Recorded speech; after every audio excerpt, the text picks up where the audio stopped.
Hello, so I want to go over a specific problem. Find cosine of 5 pi over 12. And the idea is you're working with sum and difference formulas, right? So you're working with these formulas. And by the way, when I presenting these, here they're all split out, but here they're combined with the plus minus. So I just, instead of writing plus and then minus, here it is plus minus and it stays plus minus. And here this is plus minus and it gets switched. It goes minus plus. Anyway, let's go ahead and use this. The idea is this. So what's the strategy? What do we do here? How do we even approach this? Well, the idea is you don't know twelfths, like pi over 12th, right? What you know is the unit circle.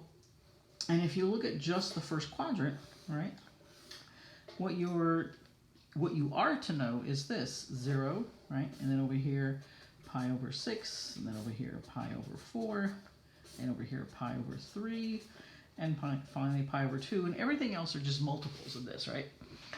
But here, since you're going to have to be using the addition, sum and difference formulas, you're going to have to add and subtract these. What you want to do is express these in twelfths, okay? And once you express them in twelfths, pi over 2 is 6 pi over 12.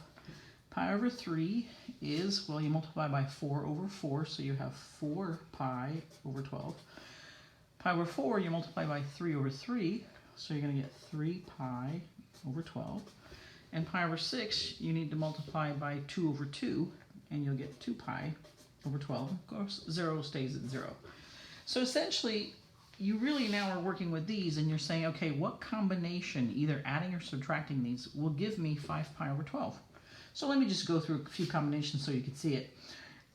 So if I said 6 pi over 12 plus the one right next to it, 4 pi over 12, you'd get 10 pi over 12, which is going to reduce to 5 pi over 6.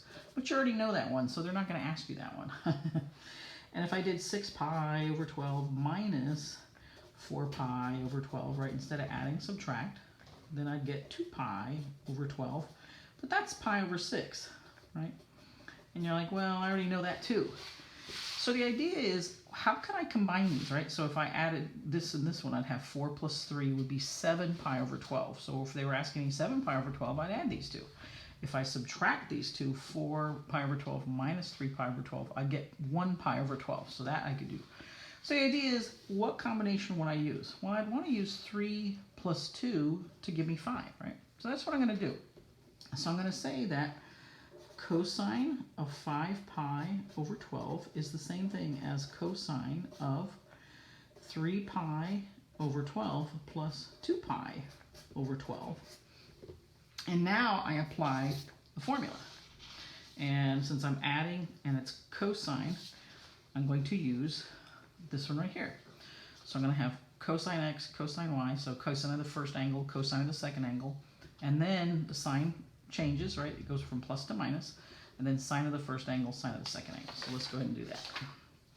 So this is going to be cosine of the first angle, cosine of the second angle, minus sine of the first angle, and then sine of the second angle.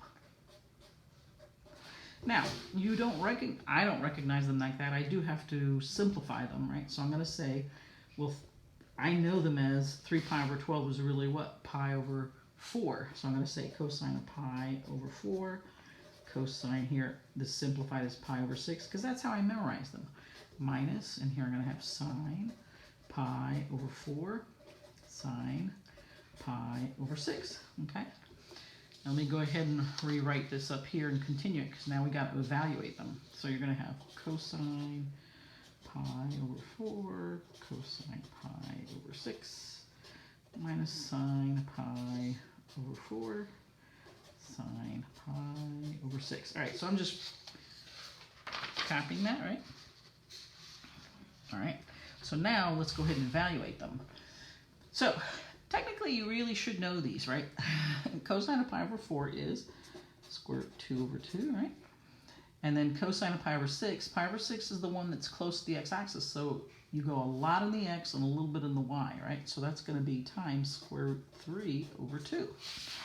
And then minus, and the pi over 4s are square root 2 over 2, both sine and cosine. And then the sine of pi over 6, you go over a little, over a bunch in the x, up a little in the y, so that's going to be times a half. Right? So I definitely want you to get that kind of training where you know your unit circle, right, pretty well. So now we're here to just arithmetic.